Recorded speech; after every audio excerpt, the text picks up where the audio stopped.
Hey everyone, and welcome to today's live stream and video on the cognitive function, Carl Jung's 8 cognitive functions, and how the human mind works. So, to understand the cognitive functions, what you have to understand is a cognitive function is essentially a mental process. It's how you think, it's how you normally think, it's how you tend to usually see the world, it's how you interpret everything you see, it's how you feel and think and observe and process what you experience. It is what you take in, and it's what you get from it, and it is what comes from inside, what you think about everything. It is a mix of everything. It's a system or a framework to describe our inner psychological state. And to understand cognitive functions, you have to understand yourself. The cognitive functions are not something outside of you. It's not thoughts that you are having that are having you. It's not something that is coming from the outside or that is just there. It's very deeply tied to the dichotomies in your personality and how you are as a person. So how we think and who we are as people, that's very closely related. It's very hard to separate the two. That's why you have to understand that your natural cognitive functions come from your top 4 letters in the Myers-Briggs personality type indicator. Are you an introvert? Then your cognitive functions are normally introverted. Are you an intuitive? Then your cognitive functions are normally intuitive. Are you a feeling type? Then your cognitive functions are normally feeling. If you are a judging personality type, well, your cognitive functions are also going to be more proactive and more goal-oriented. So an introvert has introverted thoughts and mental processes. An intuitive has intuitive processes. A feeler has feeling processes. A thinker has thinking processes. A sensor has sensing processes going on for the most in their day-to-day life and what they do, who they meet, who they talk to. So hang out with a friend that's an intuitive. You're going to have intuitive conversations for the most, unless you are forced to do otherwise. So what you have to understand when you talk about and try to understand yourself and how you think and how you feel is you have to focus on what's normal for you, what's natural for you, what is effortless for you, what is fun for you, what is your hobby, what is your passion, what do you like the most. Sometimes you'll find yourself forced to use other functions. So ignore those. Sometimes we do things we don't like. Everyone can do this. Everyone can do things they don't like. Everyone can engage in processes that they don't enjoy. For this video, for the sake of this video, focus on your natural processes, get to know yourself and how you think, and focus on who you are as a person. For a quick basic rundown of the natural cognitive processes, first, know what introversion is. Introversion is subjective. It comes from the inside out. It is me. It is mine. It is your concept of who you are, your identity, what you are responsible for, what you have, what you own, what you possess. Extroversion, that's us. That's objective.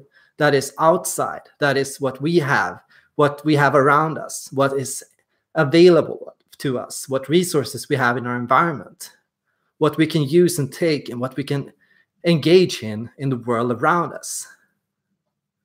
So we have introverts that primarily focus on themselves. What can I do? Who am I?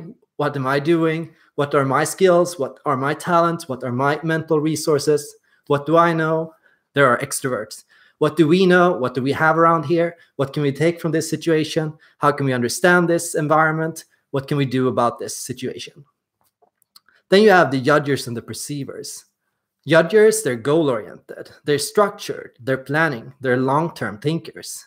They value order. Perceivers, they're target-oriented. They have work memory. They reorganize, they adapt, they implement. They see in this moment, how can we respond to that? If that happens, what can we do? If this comes up, what do I do then?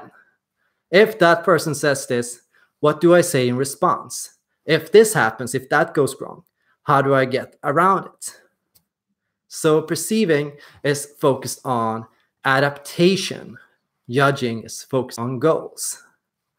So I'm going to move forward here. You can understand more about this in other videos that I made. But I'm going to move forward to intuition and sensing. Intuition is abstract. Intuition is general. Intuition is broad. Intuition is nuanced. Intuition is focused on faraway prospects, abstract prospects, concepts. They are less precise. Sensing is precise. It's concrete. It's what we can touch. It's what we just heard. It is what somebody just told us. It is something that we felt very strongly in the moment. It is something that was very real and felt very important and felt very practical. It is something that we had to do right now. It is not what we could do later. It's something we can do right now, right here, in this moment. Feeling that's based on nature, ethic, emotion, what I feel, what I want, what I value, what I like. It's personal. It is, what do I like about my situation? Who do I like the most? Who do I like the least? What do I like? What do I enjoy? What values are important to me? What experiences, what music, what things do I have that I like or dislike? Thinking that's data, that's system, that's method, that's thought, that's skill, that's logic, reason, objectivity, as in what can we prove, what can we support, what has data, what can be backed up, what can we know. Knowing these four core dichotomies, introversion and extroversion, sensing and intuition, feeling and thinking, judging and perceiving, we essentially know 4 things about ourselves. Introversion and extroversion, that's our instinct about something. Intuition and sensing, that's our awareness. That's what we know, that's what we learn, that's what we gather from something that we observed or something we thought about. Feeling and thinking, that's our values and our ethics about something. Judging and perceiving, that's how we control things, how we influence things, how we engage in things, how we deal with things, decision making. So to understand your mental processes, what you're going to have to do is you're going to have to mix these things. You're going to have to understand how introversion works together with intuition, how feeling works together with judging, how sensing can work together with perceiving, how thinking can work together with perceiving. You have to look at and combine the letters in your personality code. Intuition and feeling, intuition and judging. Take your 4-letter code and start putting the letters together 2 by 2. You're going to get 6 possible combinations. 4 of them are of primary importance to understand cognitive functions. What you want to do is look at introversion and intuition. Let's start with introversion and intuition. What did I say about, what do I usually say about this? I call this the philosopher. I consider this existential intelligence. I consider this related to the value of originality, and I consider this related to privacy and our need for privacy. And I relate it to concept memory. Introverted intuitives have an excellent concept memory. They can remember how a concept was, how it was to be interpreted, how it was to be understood. That's something introverted intuitives are excellent at. Take a concept, memorize it, understand it, remember as much as possible from it. Introverted intuitives can take a simple concept and they can remember a lot of data about it. Introverted intuitives are terrible with details, but they're great with concepts. That's good to know. How do you compare this to extroverted intuition? I call extroverted intuition the detective function. I call it interpretative intelligence. I relate it to our need for freedom, and I relate it to patterns memory. Extroverted intuitives, they have excellent patterns memory. They see and remember patterns. When you do that, that tends to happen. If I say that, people tend to do this. If that, then that. Extroverted intuitives memorize and remember a lot about different patterns and different ways to make things happen. So they're very good at making things happen in a process, making things happen, fall together in a pattern. So this is intuition combined with introversion or extroversion.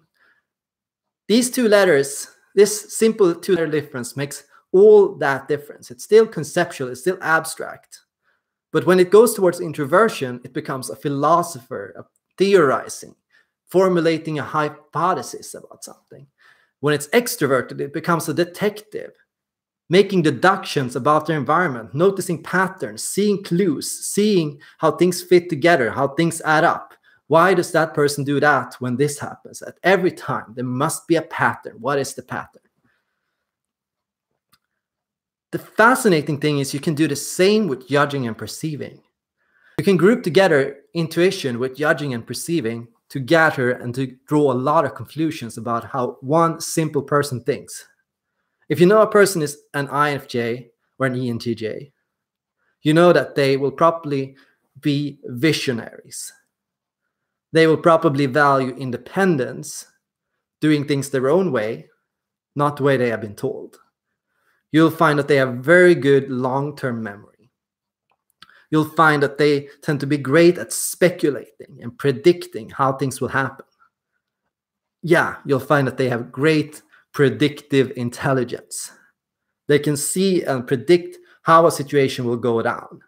Even if we have no proof, even if we have not tried it yet, they can visualize, simulate, and draw a conclusion about where something is leading. So they can say, society is headed towards collapse. They can say, this business prospect is going to work and that one is going to fail. They can draw these conclusions just by seeing it and anticipating abstractly on a conceptual level how things will happen, how things will go about.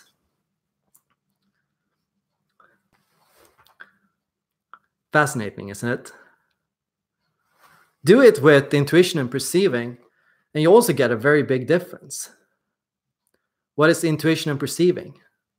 Well, I call intuition and perceiving the catalyst. I associate it with change and the value of change and wanting change. I associate it with process intelligence, cross-contextual intelligence. I associate it with variable memory. So what does this mean? Well, it means understanding different variables available in a situation. What could happen? How many variables are there to think about? How many processes are there in this environment or in this moment? What are happening? These people are doing that. Those are doing that. This seems to be happening there. If I do that, what will happen then? What could happen next? If I try this option or that option, which option is better? Which alternative should I go for?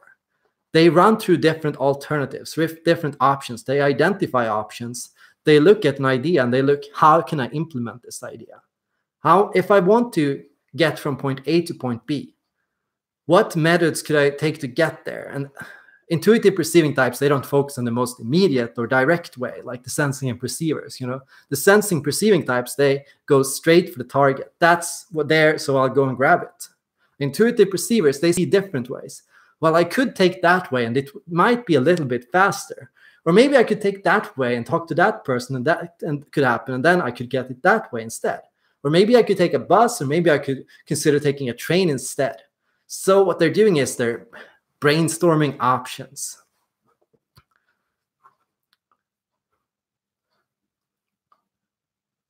When you're looking at sensing, sensing can also be paired to judging and perceiving. And it can also be paired to introversion and extroversion. The crazy thing is, our personality forms our mental processes and how we think.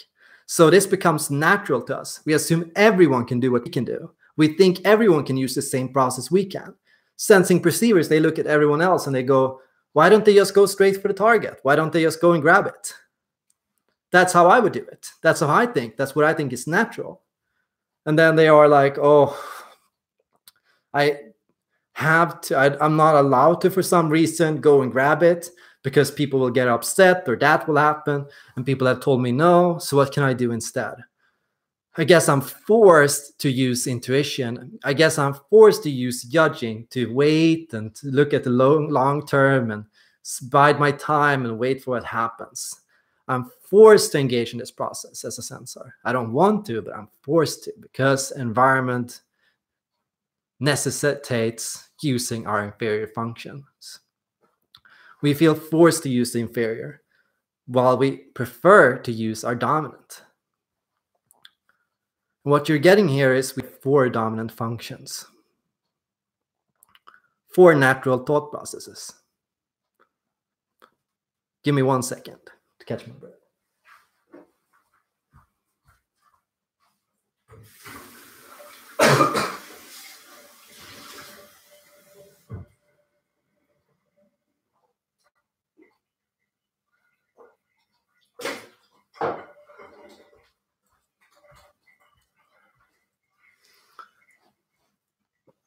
So we have 4 processes because there are 4 possible combinations. For me, as an INFJ, group introversion and intuition, get introverted intuition. Group feeling and judging, get feeling and judging. Group intuition and judging, get intuition and judging. And group introversion and feeling, and get introverted feeling. Then you have the 4 natural cognitive processes that an INFJ uses. Judging and perceiving, that's not Carl Jung's work. Judging and perceiving was added later by the Myers-Briggs type indicator. Carl Jung, he worked with a dichotomy called rational or irrational. And what he meant was feeling and thinking was rational. Intuition and sensing was irrational. Because intuition and sensing was just pure awareness and learning for the sake of learning. Just not what was good or bad, but just what was interesting to learn. Oh, in the World War II, Hitler did that. Oh, that's interesting. Feeling and thinking, that's rational. That's what is smart to do. What do I like to do? What do I value? What do I think is important? What do I think is good and bad? So a lot of people believe that you have a preference, a natural preference for either intuition or for feeling or thinking. Either you choose the irrational first and the rational second, or you focus on the rational first and the irrational second. I tend to say that's more developed, that more depends on your environment, your situation, your personal situation, and what's happening around you. I believe that an INFJ can have a very strong introverted feeling, but they won't have feeling perceiving. So what does these things mean? How can you understand feeling and thinking? Well, you can group feeling and judging. And what you're getting is that diplomacy. You're getting to the diplomat, the communication type. You're getting a type associated with group management, dealing with people, dealing with social interaction. And yeah, a feeling and judging type, they tend to have a very strong social memory. They remember a lot about interactions with other people, what people have said to them, what happened in that situation when you said that, and when you do that, how people react, what people like and what people don't like in social interactions. That's feeling and judging. It's great at remembering all these cues about what people like and dislike related to social interactions. Feeling and perceiving, that's the reporter. Feeling and perceiving is associated with listening, reporting on something, getting the truth. Feeling, perceiving types love the truth. Honesty, that's their biggest value. And feeling and perceiving types, they remember a lot about what people say to them and what they've heard. They have a great memory regarding people's stories. They have story memory. So they remember that that person told them that, and they remember when they watched that movie and that person did that. They have a great ability to remember things that other people have told them. Feeling and judging types, they remember a lot about how to influence other people. Feeling and perceiving types remember a lot about how people influence them. So, judging and perceiving, that was goals versus adaptation. You can see how that works here. What you can start doing for yourself to dig into the cognitive functions is just remember the dichotomies. Remember the base 4 dichotomies: introversion, extroversion, sensing, and intuition. Remember what they mean, and then start digging down into these combinations. Dig, dig, dig. Okay, how can I understand intuition and judging? What can I draw from thinking and judging? What can I understand about thinking and perceiving them? If thinking and judging is goal-oriented thinking, if thinking and perceiving is adaptive thinking, what does that mean? Well, thinking and perceiving, that often translates to tactics. Thinking and judging, that often translates to strategy.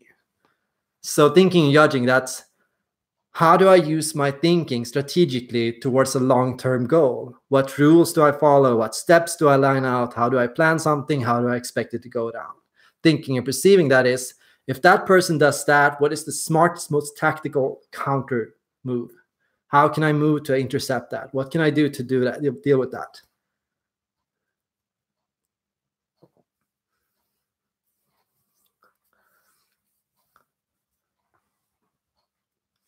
The cognitive processes say a lot about our emotional and psychological state and our health and our well-being.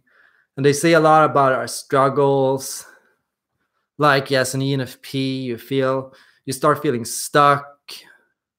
You start feeling locked in. You don't know where to go next.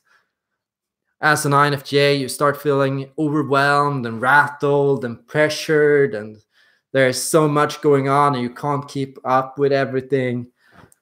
As an intuitive judger, you feel stressed, like your vision is not falling together fast enough, and you feel rushed. You feel desperate. Oh, I have to get to that point immediately, or I have to find a way to get there right away. And you start rushing. You start making mistakes. And start, moving down tables as you're trying to get that thing that's on the other side of the river.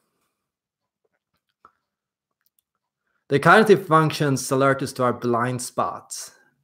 Everyone has a weakness. If you know your personality type and you flip those 4 letters, you get down right there to your weakness. What's an INFJ's biggest weakness?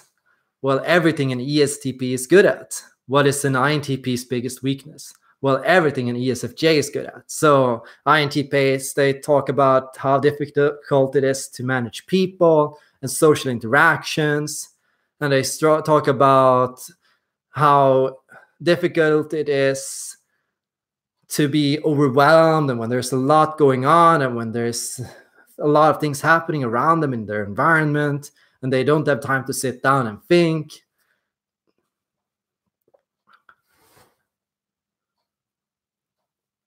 When we talk about ESFPs, what they talk about is, so it's difficult to get the time to work, and they find themselves getting distracted from work, and they know they should be doing something, but they start procrastinating, and they become late, and they don't deal with things productively, and they struggle to remain productive. Yeah, we start to fret a lot about our biggest weaknesses because we're not thinking about them a lot. We're leaving a big hole, a big vacuum of things that we're not doing. And of course, the trap is to focus too much on this vacuum and to try to overcompensate for this. Either we try to overcompensate for this by saying, well, I'm not doing other things really well, or we start to hyper-focus on our weaknesses and we're going deep into that. So you're having sensing and perceiving types that are really going deep into intuition and judging. And what you're doing is you're going outside your natural thought patterns. So you're going outside yourself. That's what's happening. When you go outside your normal way of thinking, you're going outside your normal thought processes. So it feels like you're stepping into somebody else's shoes. What starts to happen when we go into our inferior functions are we become more focused on what other people think about us and less about what we think. We start becoming more receptive to other people. We become more cohesion oriented. We start following the flow. We start doing what everybody else tells us. We start becoming more zombie-like. We start becoming more exhausted. We start amping up negative emotions. We start feeling stressed, tense, anxious.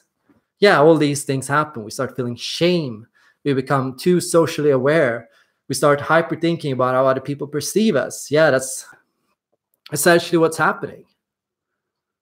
So when I make my cognitive functions and MBTI test, what I'm seeing is this very thing.